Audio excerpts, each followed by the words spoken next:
So, if you open a standard American or British financial paper tomorrow morning and you're reading about, say, military ships blocking the Strait of Hormuz, you are probably going to see words like disruption or impact or, I don't know, maybe supply chain strain. Right. Very clinical terms. Yeah, exactly. It sounds clinical, almost manageable, right? But if you pick up a French newspaper on that exact same morning, covering that exact same event, you are greeted with a phrase that paints a much darker, much more violent picture. Oh, absolutely. It's a completely different vibe. I mean, it's a phrase that translates less like a bump in the road and more like a high-speed car crash.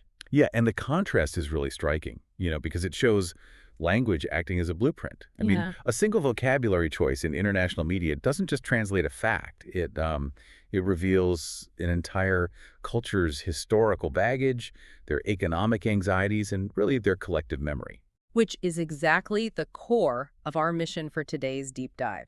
We are taking you on a highly specific linguistic journey today. We're going to look at the global economic impact of U.S.-Iran tensions, but through a very particular lens. A fascinating lens, really. Totally. We are analyzing the precise language used by mainstream French media, so heavyweights like Le Monde, Le Figaro, and Les Echos, to understand how they frame a global crisis. Because if you really want to grasp how the European financial world interprets these geopolitical events, you have to understand one very specific, highly advanced French economic phrase. Right? It is honestly the key to their entire macroeconomic perspective. Okay, so let's unpack this. The phrase we are looking at is choc énergétique. Literally translated, it means an energy shock. Right, an energy shock. And before we can really analyze how the media uses it to frame a massive global event, you, the listener, really need to understand the basic DNA of this vocabulary, because this is the exact terminology financial journalists use daily over there. Yeah, and it's essential for anyone trying to decipher, advanced French economic news. So let's break it down. Well, the anatomy of un choc énergétique is actually quite revealing. The masculine noun phrase, and the second word, énergétique, is pretty straightforward. Just means energy, right? Exactly. It's an adjective stemming from energy. The real conceptual heavy lifting, though, is being done by the first word, which is choc. Now, my understanding is that choc comes from the verb chocker, which means to collide or to strike. Right, to physically hit something. Yeah. And see, my instinct as an English speaker is to soften economic terms. Like, if the stock market dips, we call it a correction. A soft landing, yeah. Right. Or if there's a problem, it's an issue. But chocker, I mean, the best way I can visualize that is by thinking about driving. Like, if I hit a pothole, that's an impact. The car bumps, maybe I spill my coffee, but I keep driving. You recover pretty quickly. Exactly. But a choc is not a pothole. It is a violent collision on a highway at 80 miles an hour. I love that analogy. It implies sudden physical destruction. And it does. And that physical violence perfectly maps onto the macroeconomic reality they're trying to describe. I mean, in economics, a choc defines a sudden, unforeseeable, external negative event. So it's not something you can see coming from miles away. Not at all. It is not a structural decline you can plan a multi-year strategy around. It is an abrupt collision that fundamentally and instantly alters the trajectory of a nation's economy. Wow. And depending on the specific political or economic context, journalists deploy very precise variations of this term.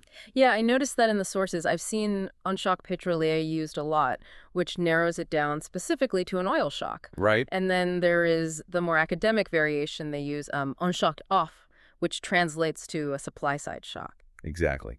And the media surrounds these nouns with verbs that maintain that really aggressive kinetic imagery. You won't see mild verbs used here. What kind of verbs do they use?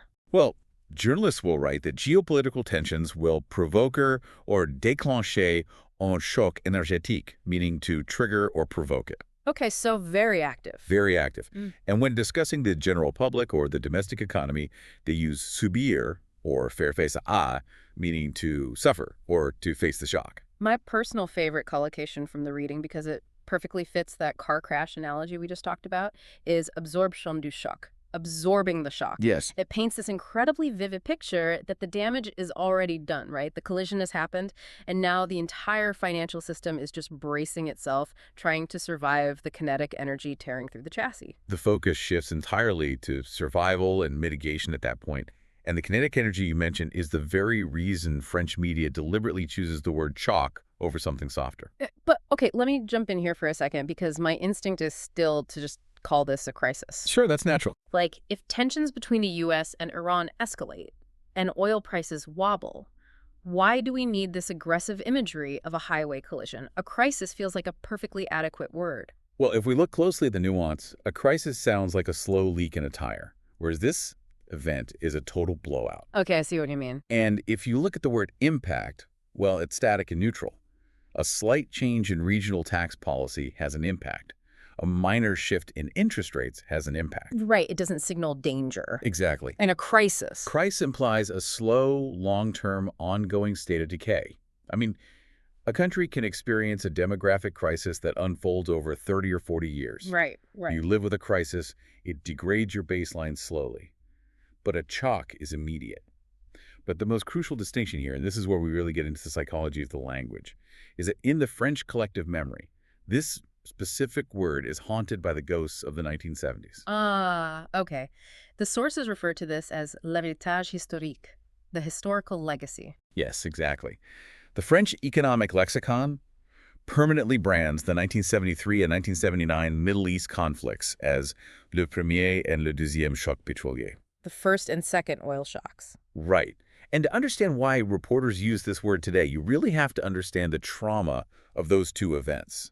I mean, they didn't just cause a recession. They did a lot more than that. They brought a sudden, violent end to a period the French called the 30 Glorieuses. 30 glorious years. Yeah, that was their massive post-World War II economic boom, right? Exactly. We are talking about nearly 3 decades of unprecedented growth, rising living standards, full employment, and just massive modernization across the country. It was a golden era of prosperity, and it was fueled almost entirely by cheap, abundant energy. Right. Then, in 1973, the Yom Kippur War breaks out, an oil embargo is declared, and the price of crude oil quadruples seemingly overnight. Wow. Literally overnight. Pretty much. The 30 Glorieuses hit a brick wall at top speed. So what did that actually look like on the ground for an everyday person back then? Because it's one thing to talk about macroeconomic trauma, but, the language has to resonate with the people actually buying the newspaper today. Oh, on the ground, it looked like sheer panic. It wasn't just a gradual tightening of belts. Factories that relied on cheap fuel suddenly couldn't afford to run their machines, which led to instant mass layoffs. Just immediately shutting down. Yes. And unemployment skyrocketed simultaneously with massive inflation, which is a toxic economic combination known as stagflation. The worst of both worlds. Exactly. The government had to implement speed limits to save gas. Television broadcasts actually ended early to save electricity. Wait, really? They cut off TV? Yeah, they had to conserve energy wherever possible. The era of endless optimism was just replaced by deep structural anxiety. So the word choc encapsulates that specific feeling of having the rug pulled out from under an entire society in a matter of days. Okay, I understand the historical trauma, but I have to play devil's advocate here for a minute. Sure, go for it. By purposefully invoking the ghosts of the 1973 and 1979 oil shocks every time a military ship moves in the Middle East, isn't the French media just, fear-mongering? That's a common criticism. Right. I mean, it feels like they're artificially inducing panic to sell subscriptions by screaming the 1970s are happening again. And that is a very fair critique to raise, but linguistic analysis of these financial texts suggests it is actually about terminology continuity, not sensationalism. Okay, how so? Because the fundamental mechanics of the threat remain identical to the 1970s. The Strait of Hormuz, which we see heavily referenced in these articles as le détour de Hormuz, is still the economic jugular of the planet. Still to this day? Yes. Roughly a fifth of the world's daily oil consumption passes through that narrow waterway. So if a geopolitical standoff between the U.S. and Iran actually blocks that strait, the media's argument is that the economic reaction truly wouldn't be a slow, manageable crisis. Exactly. The disruption would be overnight and violent.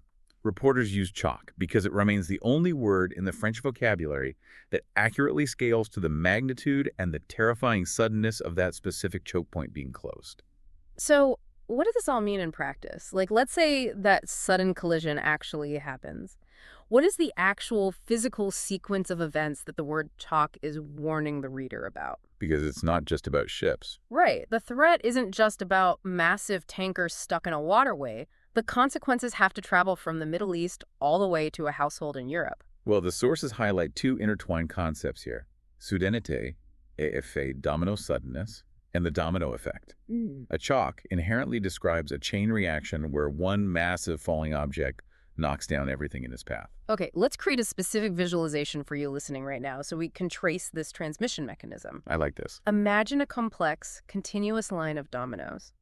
The very first massive domino is sitting right in the middle of the Strait of Hormuz, surrounded by military tensions. Right. And the very last domino in this incredibly long line is sitting on the checkout counter of a small neighborhood grocery store in Paris, right next to a daily baguette.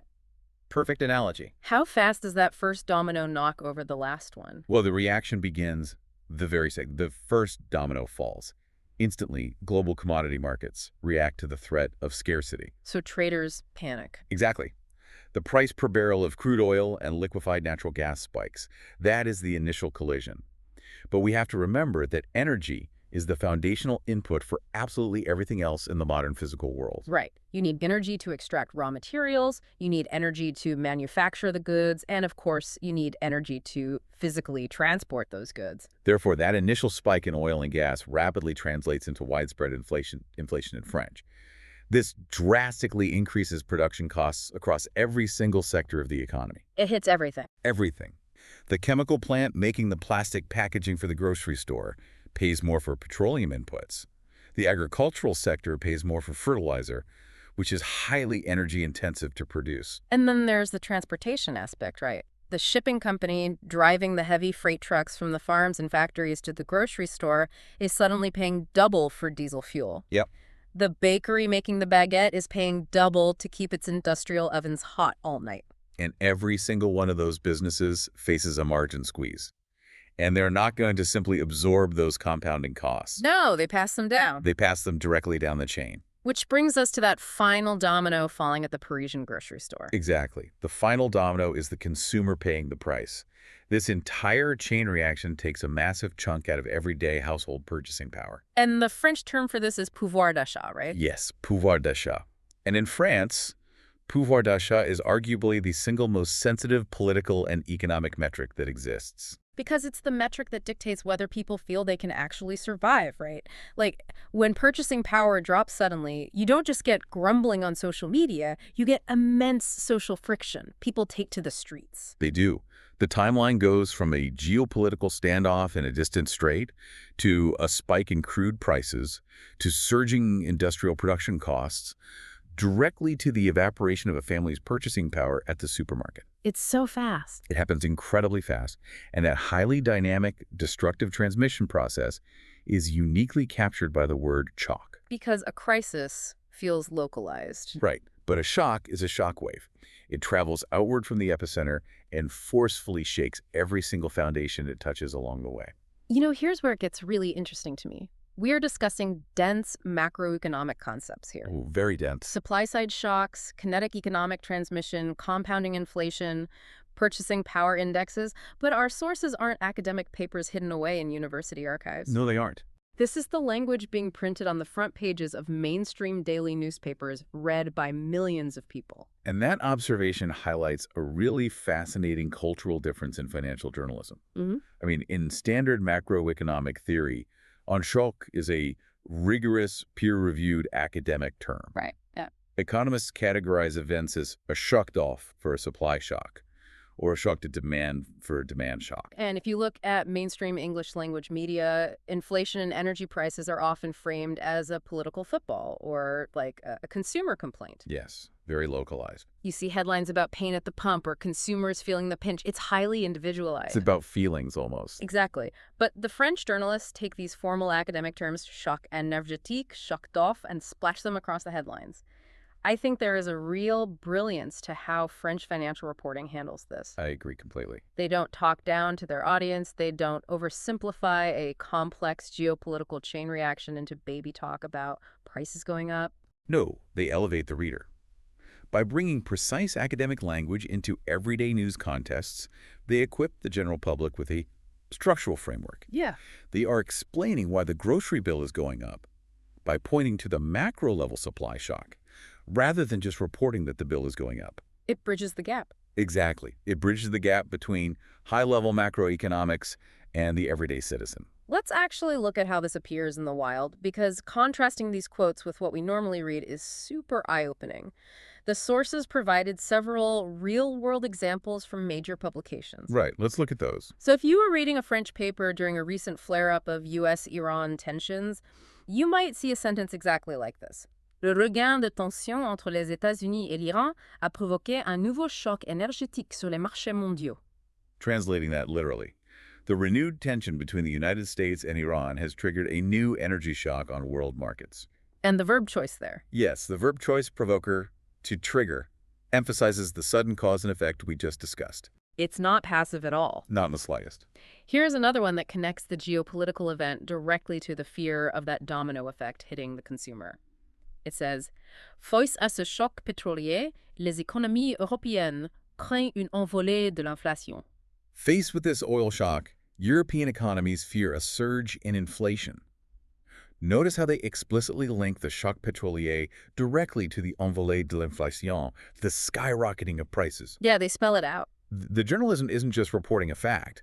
It is laying out the exact mechanism of the threat for the reader. And it is not just happening in print journalism either. The sources also analyze a specific broadcast from France 24, which is, a major international television news network. Huge network, yeah. The segment in question was literally titled Guerre au Moyen-Orient, le choc énergétique, War in the Middle East, the energy shock.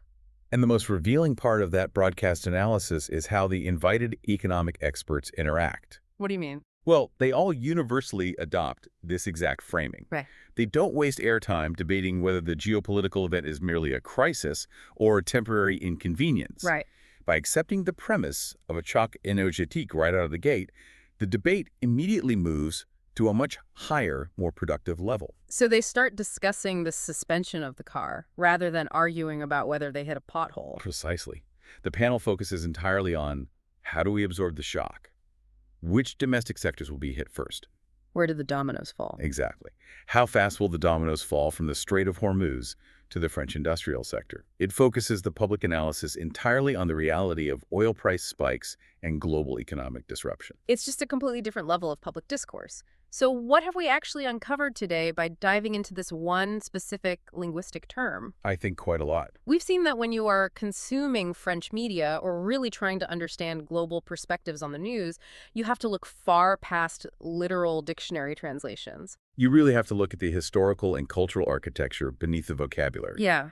You've learned that in the context of US-Iran tensions or any major Middle Eastern geopolitical conflict that threatens vital supply lines, the resulting economic fallout is never viewed as just a crisis. Right. It is never just an impact. It is a choc. A sudden, violent economic collision, one that carries the heavy, traumatic historical weight of the 1970s oil shocks and reminds the public of a time when an entire era of prosperity ended overnight. It is that car crash on the highway, setting off an unstoppable domino effect of global inflation, surging production costs, and ultimately ending with your wallet taking a massive hit at the grocery store. It really is. It is a potent reminder that we need to pay incredibly close attention to the specific vocabulary the media uses, because words aren't just descriptive. They are blueprints for how a society understands its own vulnerabilities. And this raises an important question, though, and it's a concept I really want to leave you to mull over as we wrap up today. Okay, let's hear it.